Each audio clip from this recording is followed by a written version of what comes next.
Be careful what you wish for. I'm not saying that we don't need new owners. I think we do need new owners at some point.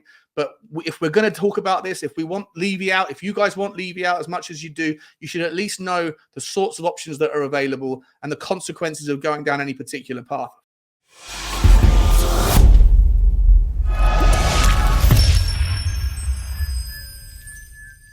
And it's in response to a nonsense video that was written and dropped about me, that was made about me. I had no idea that this channel, or one particular person on this channel, continues every day or every other day to retort and respond to my content. But it was brought to my attention yesterday that this guy had done not just one video, but he's been a series of videos about my content. Basically, in 60% of all of the content that he creates himself, his little shorts or his little 7-minute clips, the vast majority of them are about my content, which is, you know, kind of lovely, I guess, to feel like you can occupy someone's mindset so easily. And I would let it go. But what he accused me of yesterday was brainwashing my audience, brainwashing people into seeing it through a different lens, which surely by now, if you know me, is the very least thing I would ever be capable of doing. I just give you information and ask you how you feel about it. And he allegedly, well, not allegedly, he tried to mock and ridicule my video that went after looking into the various complications, the consequences, the pros and the cons of different ownership models. And he said a few things that are just patently false about these things, whilst accusing me of brainwashing. Is very much guilty of misinformation to you guys. So if you are interested, I will just kind of correct that at the end of the video. But anyway, I'm not going to talk about that too much today. What I am going to focus on is the idea that was represented and presented to you, if you have seen that video, his audience, that it's laughable that currency risk, exchange rate risk, and interest rate risk is not a thing. And the straw man being presented is that if it was a thing, then 9 clubs in the Premier League would not be currently owned by Americans, which is an interesting take. However, all 9 of those clubs, or 10 of those clubs, however many there are, and I'll include Todd Boehly in this, were signed and taken over before the interest rate markets and the volatility that has occurred in the interest rate markets.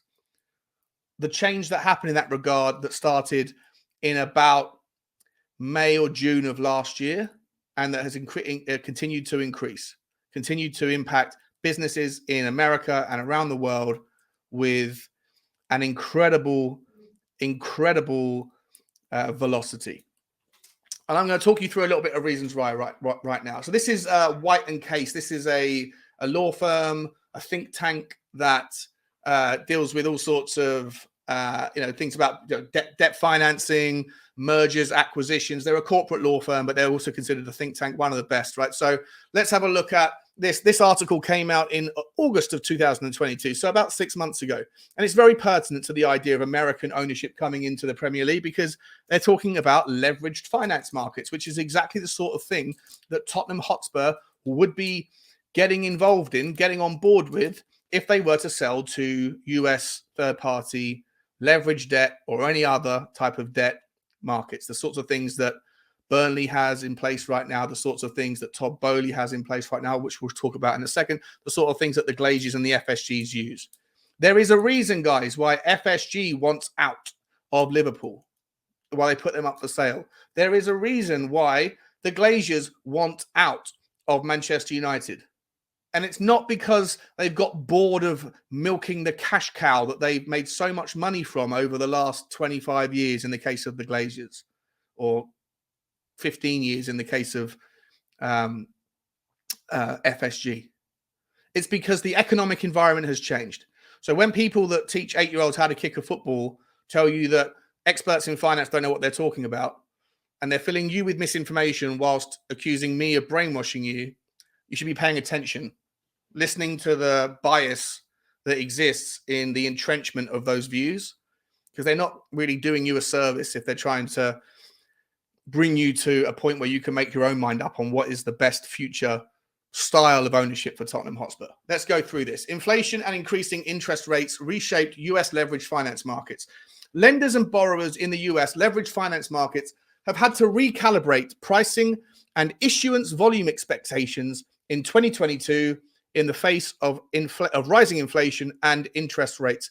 The abundant liquidity that stoked red-hot leveraged loan and high-yield bond markets in 2021 dried up through the first half of 2022 as macroeconomic uncertainty, events in Ukraine, soaring energy prices, and COVID-19 supply chain bottlenecks drove up prices for goods and services and left central banks worldwide with limited alternatives to maintain low interest rates.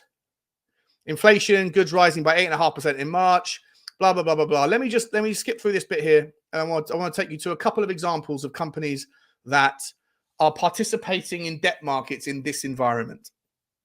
And let's see if you think that this would be a good alternative to what we currently have. Bearing in mind, our current debt that we have on the stadium and the infrastructure is a long-term secured structured debt. I think 1.5%, 1.4%. I might be wrong on the specific figure, but it's incredibly low because once again, the cancer and the parasite that is Daniel Levy was smart enough and prescient enough to be able to secure that debt in a way that got ahead of the economic uncertainty that currently exists. Another thing that he's not given any credit for by the people that think he is the worst thing to ever happen to Tottenham Hotspur. Here we go. High yield bond issuers that have come to market this year or last year, 2022, have paid higher rates to convince investors to back their offers. Used car retailer Carvana. You heard of Carvana? Massive company in America that sells used cars, but it's huge. It's all tech-based. It's a big company. Paid a 10.25% coupon to land a $3.25 billion unsecured 8-year bond in April to fund the acquisition of blah, blah, blah, blah, blah. 8 years at 10.25%. 3.27 billion. You know how much that is? They're essentially paying $350 million a year in interest rates alone for the next 8 years. Fixed rate. Now, Tottenham don't have to necessarily take a fixed rate. They could take a variable rate. And if you take a variable rate, it's usually on 2-3 year, lifespans. But of course, with that, you run the risk of things changing in those 2 or 3 years. And when you then have to come to renegotiate your debt, then if interest rates have gone up further, if inflation is still a problem, then suddenly the debt gets far higher and higher and higher. Now, Daniel Levy and Enoch would never do that. They would want 25-year mortgages, but they won't. And I'm not saying that Tottenham would have to pay 10.25% because I'm sure they have a slightly better credit rating than Carvana, but you take the point. The market has changed. The days of 1.25% loans for 25 years are gone. Tottenham would have to, if there was somebody who wanted to come in from the US in a leveraged debt buyout like the Glaziers, that everyone thinks is, I'm cool with it as long as Daniel Levy's out of this club, they'll put that sort of debt on Tottenham. If Tottenham were to be valued at 4 billion, then there's a chance that they could pull together in the case of private equity, which is what the Bowleys did. And let me pivot to in fact, before I do, I'll show you one more example. It's a smaller company, but it's still worth just pointing out. Dallas-based glass and glazing manufacturer Oldcastle, not a small company. It might sound like it's a small industry, but it's not. It's a big company. I lived in Dallas for a while, so I'm familiar with them. Paid a 9.5% coupon and offered a discount price to investors on a 585 million secured bond used to fund a portion of its leverage buyout by KPS Capital Partners. So 10%, give or take, right? Whether it's through secured or unsecured. That's the sort of money that you're talking about. When people say that, like, you don't know what you're talking about, there's no debt, there's no risk in that regard. There is risk. Do you really want to pay $300 million a year in the scenario where someone would buy Tottenham for 4 billion, 5 billion, whatever it's worth, and then only put $1 billion up front and borrow the other 3.5? Do you really want Tottenham to have to pay that? Look at Burnley. You think these things don't happen? Burnley was a very well-run club that was family run, and they sold to leverage debt buyout in America. And the Burnley fan, it was 150 million, I think it was, something like that. 180 million maybe. I forget the specifics, but look into it. And the Americans that bought them paid like 25 million in cash and loaned 150 million. but they loaned it against the club, the training ground, the stadium. Even the players were the secured collateral on the debt, and they have to pay their interest rates every 3 months. They have to pay they have to pay back on the loan, and if they don't do it, if they miss 2 payments, the stadium is taken away, and JP Morgan owns it, or whoever it was that wrote the debt.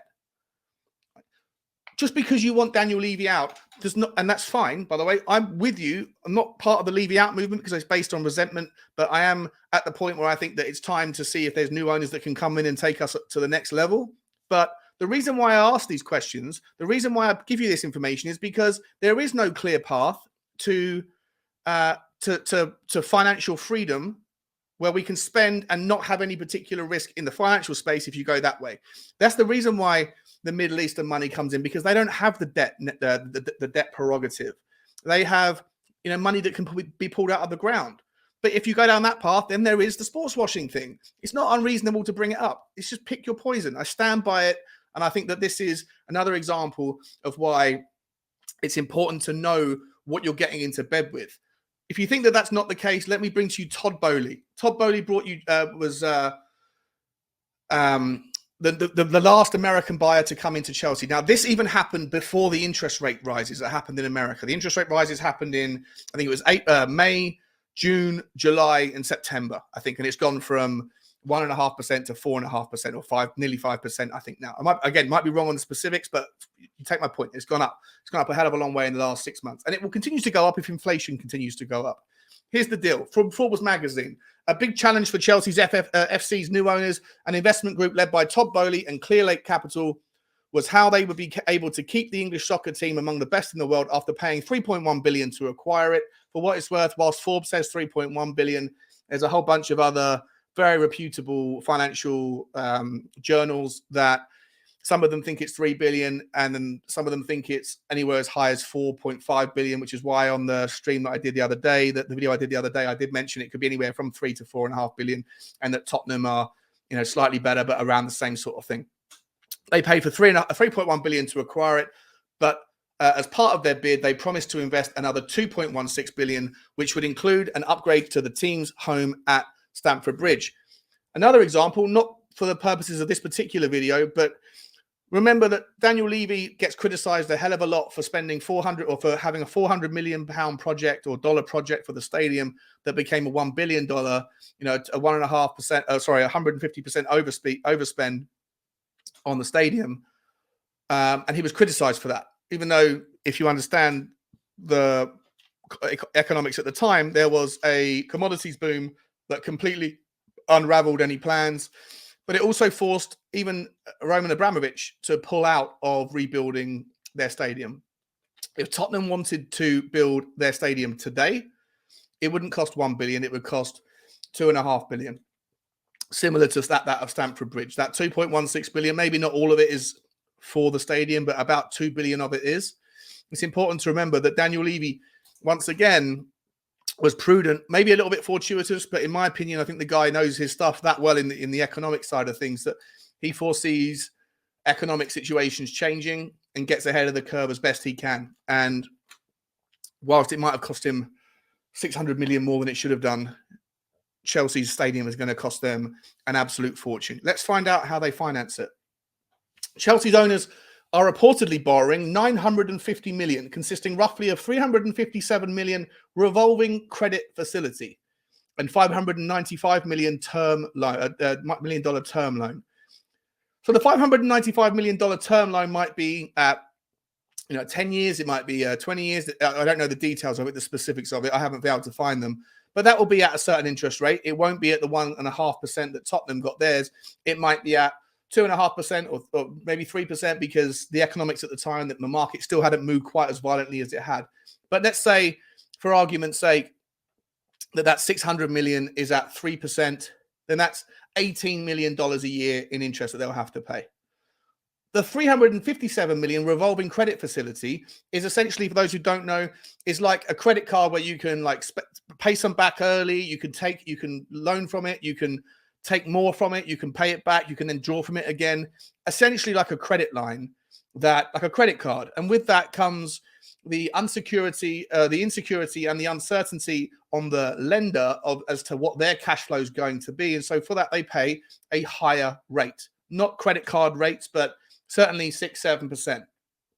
So for that $1 billion of loan that Todd Boehly had to pay, they may at the moment, or at the time when they signed it, they're probably paying something along the lines of,